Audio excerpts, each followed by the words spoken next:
ओम शांति। 19 दिसंबर 2022 के ईश्वरीय महावाक्य। पहले सुनते हैं मुरली के मुख्य पॉइंट्स। बाबा ने कहा, मैं भी ड्रामा के बंधन में बंधा हुआ हूँ। कोई बात का रिस्पॉन्ड ड्रामा में होगा तो बताऊंगा। ड्रामा का राज पहले से थोड़ी ही सुना दूंगा। अभी बाप तुमको पुण्य आत्मा बना रहे हैं। यह सब कुछ अनादि ड्रामा में शूट हुआ पड़ा है। तुम पांडव अब राजधानी स्थापन कर रहे हो नई दुनिया के लिए। बाकी थोड़े दिन हैं। इस पुराने भंभोर को आग लगने वाली है। लेकिन यह कहना कि बाबा अभी कितना समय बाकी है, आप कितने दिन और रहेंगे, यह पूछना भी जैसे बाप की इंसल्ट करना है।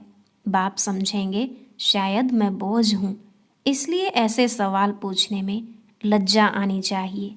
फिर बाबा ने कहा, मैं संगम पर आकर तुमको राजयोग की पढ़ाई पढ़ाता हूँ। इसमें जो पास होते हैं वह सूर्यवंशी बनते हैं और जो फेल होते हैं वह चंद्रवंशी बन जाते हैं। तुम हो स्वदर्शन चक्रधारी ब्राह्मण। तुम्हारा कुल सर्वोत्तम है। तुम ही विश्व सेवाधारी हो, क्योंकि गुप्त वेश में भारत को योग बल से स्वर्ग बनाते हो। तुम्हें एक शिव बाबा को ही याद करना है। देह अभिमान में आकर किसी देहधारी को याद नहीं करना। लास्ट में बाबा ने कहा, अभी तुम बाप के पास अपनी ऊंची तकदीर बनाने के लिए आए हो। तुम सो देवी देवता बन रहे हो। इस स्थापना के निमित्त तुम ब्राह्मण ही हो। आगे चलकर सन्यासी महात्मा भी तुम्हारी बात मानेंगे। यह भी ड्रामा में नोंद है। अब सुनते हैं महावाक्यों को विस्तार से। बाबा ने कहा, मीठे बच्चे, शिव बाबा इस समय तुम्हारे सामने हाजिर नाजिर है। तुम्हें पहले यह निश्चय चाहिए कि हमको पढ़ाने वाला स्वयं शिव बाबा है, कोई देहधारी नहीं। प्रश्न, बाप से कौन सा प्रश्न पूछना भी जैसे बाप की इंसल्ट है। उत्तर, बच्चे बाप से पूछते हैं, बाबा आपकी इस तन में पदरामणि कब तक है, वह विनाश कब होगा। बाबा कहते, यह जैसे तुम मेरी इंसल्ट करते हो। मेहमान से पूछना कि आप बाकी कितने दिन रहेंगे, यह तो इंसल्ट हुई ना। कहेंगे, क्या मैं तुम्हारे लिए बोझ हो पड़ा हूँ। शिव बाबा तो जब तक यहाँ है तब तक तुम बच्चे खुश हो ना। इसलिए ऐसे प्रश्न बाप से नहीं पूछने चाहिए। ओम शांति।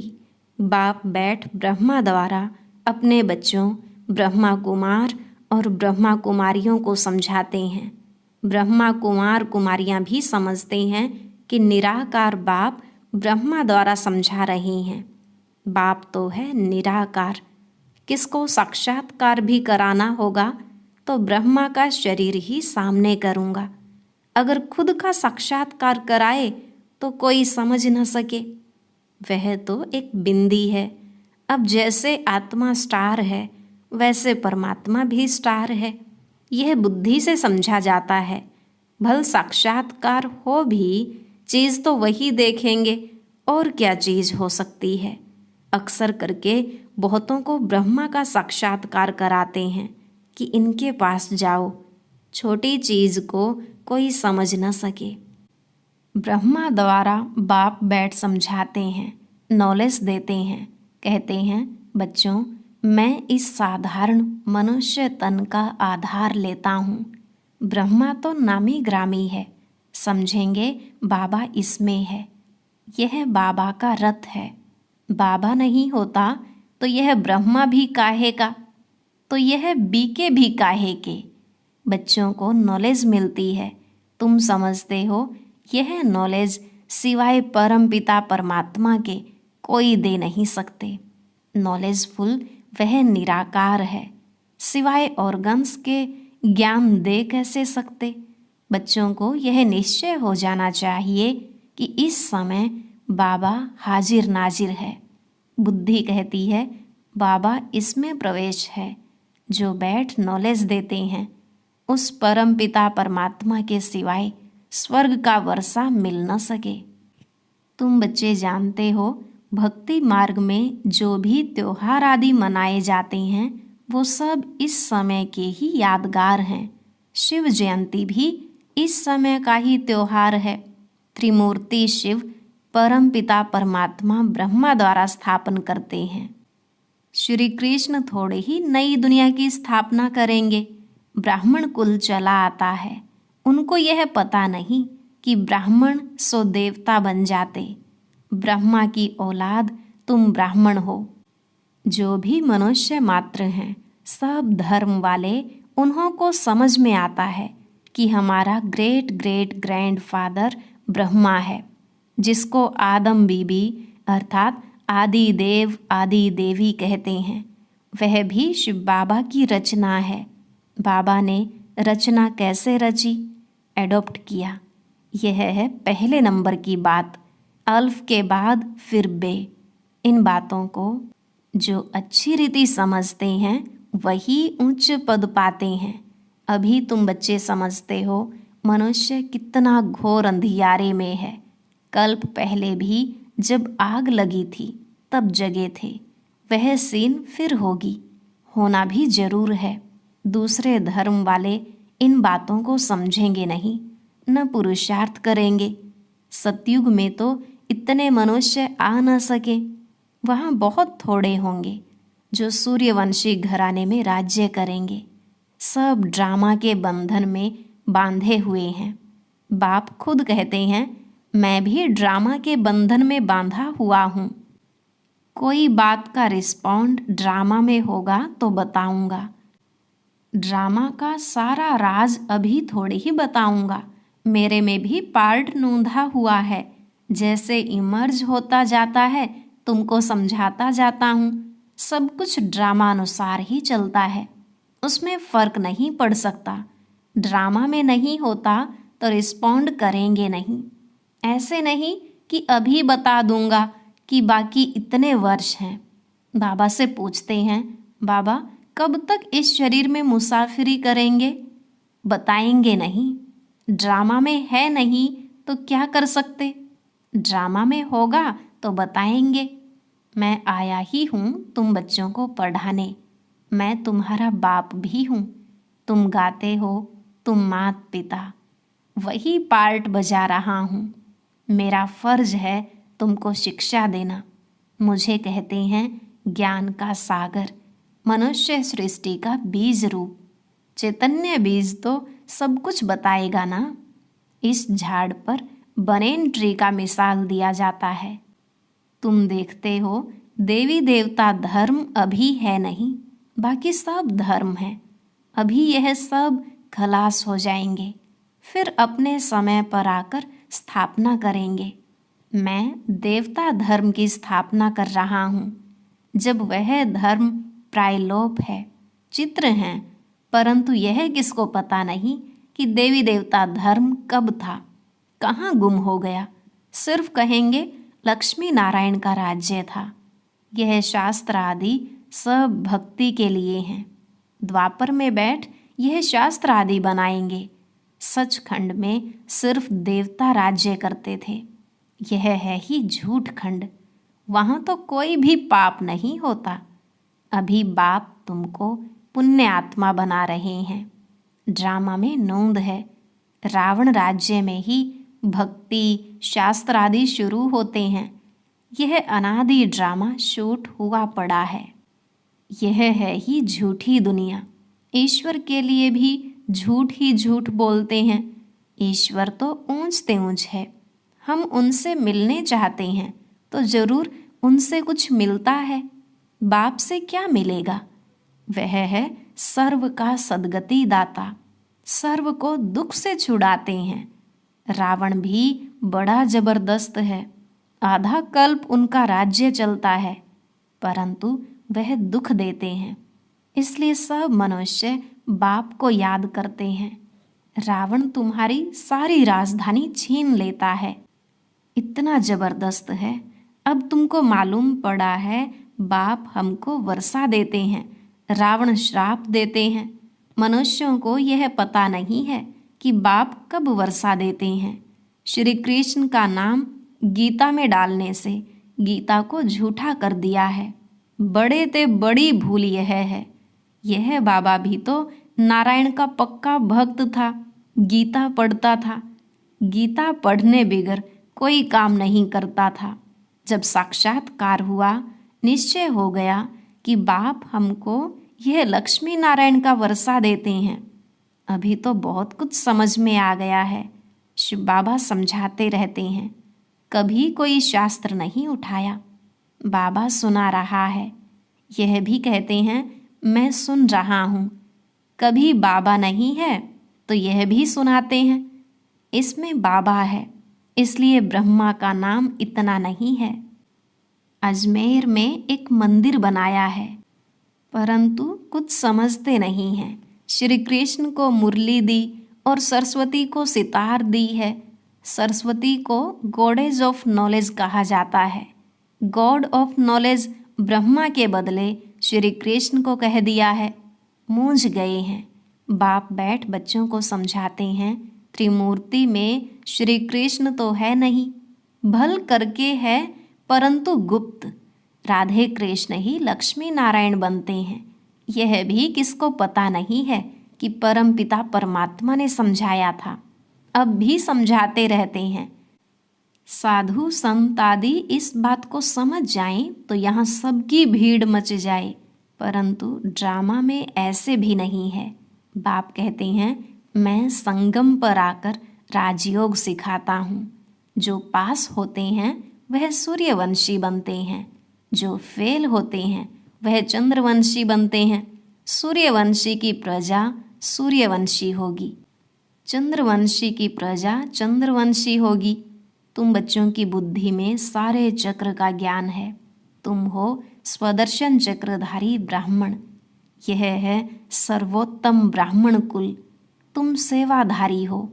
तुम गुप्त वेश में भारत को योग बल से स्वर्ग बनाते हो। तुम्हारे लिए स्वर्ग जरूर चाहिए। पुरानी दुनिया को खत्म करना पड़े। श्रीमत पर तुम अपनी राजधानी स्थापन कर रहे हो। यादवों की राजाई खत्म होनी है। पांडव राजाई स्थापन कर रहे हैं नई दुनिया के लिए। पुराने भंभोर को आग लगनी है, यह भी समझते हो। बाकी कितने दिन होंगे? बहुत थोड़े। बाकी कितना समय है यह हम पूछ नहीं सकते। मेहमान से पूछा नहीं जाता है आप कितने दिन रहेंगे, कहेंगे मैं शायद बोझ हूँ। शिव बाबा कहते हैं मैं यहाँ हूँ तो तुम खुश रहते हो ना, फिर पूछते क्यों हो कि कब तक पदरामणी है। यह पूछना भी जैसे इंसल्ट है, इसमें भी लज्जा आनी चाहिए। यह पूछना तो ऐसे हुआ कि बाबा जल्दी जाए तो अच्छा, इसलिए ऐसे ऐसे सवाल बाबा से पूछ भी नहीं सकते। ऐसा बाप तो कोई हो न सके। बच्चे ही बाप को जान गए हैं। श्री कृष्ण के लिए ऐसे नहीं कहेंगे कि इसमें परमात्मा है। श्री कृष्ण ही याद आता रहेगा, परमात्मा तो याद आ न सके। श्री कृष्ण को ही देखते रहेंगे, शिव को याद ही न करें। इसलिए तुम बच्चों को समझाया गया है कि शिव बाबा को याद करो। देह अभिमान में नहीं रहना है। श्री कृष्ण की महिमा कोई कम नहीं है। बाप कहते हैं मुझे आना ही है पराये देश पुरानी दुनिया में। श्री कृष्ण तो रावण के राज्य में आ न सके। अब तुम जानते हो कि श्री कृष्ण की आत्मा पुनर्जन्म लेते लेते अब इस शरीर में है। यह अंतिम शरीर है। यही फिर नंबर 1 पावन शरीर बनता है। यह सब बातें और कोई की बुद्धि में आ न सके। रावण का चित्र बनाते हैं परंतु समझते नहीं हैं कि रावण की प्रवेशता कब से हुई है। जलाते ही आते हैं, मर जाए तो फिर जलाना बंद कर दे, मरता नहीं, हर वर्ष जलाते हैं। यह सब है भक्ति मार्ग। बाप कहते हैं मैंने तुमको सूर्यवंशी चंद्रवंशी बनाया, तुम फिर शूद्रवंशी बने कैसे? अब फिर तुमको सूर्यवंशी चंद्रवंशी बना रहा हूँ। अभी तुम जानते हो हम विश्व पर जीत पाते हैं, फिर हार खाते हैं। जब देवी देवता धर्म था तो और कोई धर्म नहीं था। अब फिर वह धर्म स्थापन होगा तो और सब धर्म खत्म हो जाएंगे। आसार भी तुमको देखने में आएंगे। कितना साइंस का काम चल रहा है। खुशी भी मनाते हैं। ऐसा एरोप्लेन निकलेगा जो 3-4 घंटे में लंदन पहुंचाएगा। आजकल एरोप्लेन में हाथी, बंदर, मेंढक सब जाते हैं। यह सुख के लिए भी है तो दुख के लिए भी है। वहाँ विमान में घूमते हैं। अभी तुम ऊंची तकदीर बनाने के लिए आए हो। तुम सो देवी देवता बन रहे हो। स्वर्ग का नाम गाते हैं परंतु जानते नहीं कि स्वर्ग कब था। कहते हैं स्वर्ग पधारा तो जरूर नर्क में था, परंतु सीधा कहो तुम नर्कवासी हो तो गुस्सा लगेगा। अब तुम्हारे में ताकत है। तुम कह सकते हो तुम पतित पावन को बुलाते हो तो जरूर पतित हो। बाप कहते हैं अब झाड़ जर्जरीभूत अवस्था को पाया हुआ है। महाभारी लड़ाई मशहूर है। तुम जानते हो हम आए हैं राजाई लेने। हम स्थापना के निमित्त हैं। आगे चल यह सन्यासी महात्माएं भी तुम्हारी बात मानेंगे। यह सब ड्रामा में नोंद है। अच्छा, मीठे मीठे सिकिलधे बच्चों प्रति माता पिता बाप दादा का याद प्यार और गुड मॉर्निंग। रूहानी बाप की रूहानी बच्चों को नमस्ते। रूहानी बच्चों की रूहानी बाप दादा को नमस्ते नमस्ते, गुड मॉर्निंग, शुक्रिया बाबा, शुक्रिया। धारणा के लिए मुख्य सार। पहला पॉइंट, गुप्त रूप में योग बल से भारत को स्वर्ग बनाने की सेवा करनी है। रूहानी सेवाधारी बनना है। दूसरा, हमारा सर्वोत्तम ब्राह्मण कुल है। हम स्वदर्शन चक्रधारी हैं। इस नशे में रहना है। किसी भी बात में संशय नहीं उठाना है। आज का वरदान, परमात्मा चिंतन के आधार पर सदा बेफिक्र रहने वाले निश्चय बुद्धि निश्चिंत भव। परमात्मा चिंतन के आधार पर सदा बेफिक्र रहने वाले निश्चय बुद्धि निश्चिंत भव। बाबा ने कहा दुनिया वालों को हर कदम में चिंता है और आप बच्चों के हर संकल्प में परमात्मा चिंतन है। इसलिए बेफिक्र हो। करावनहार करा रहा है। आप निमित्त बन करने वाले हो। सर्व के सहयोग की अंगुली है। इसलिए हर कार्य सहज और सफल हो रहा है। सब ठीक चल रहा है और चलना ही है। कराने वाला करा रहा है। हमें सिर्फ निमित्त बन तन मन धन सफल करना है। यही है बेफिक्र निश्चिंत स्थिति। स्लोगन, सदा संतुष्टता का अनुभव करना है तो सबकी दुआएं लेते रहो। सदा संतुष्टता का अनुभव करना है तो सबकी दुआएं लेते रहो। और अब सुनते हैं आज का अव्यक्त ज्ञान मोती।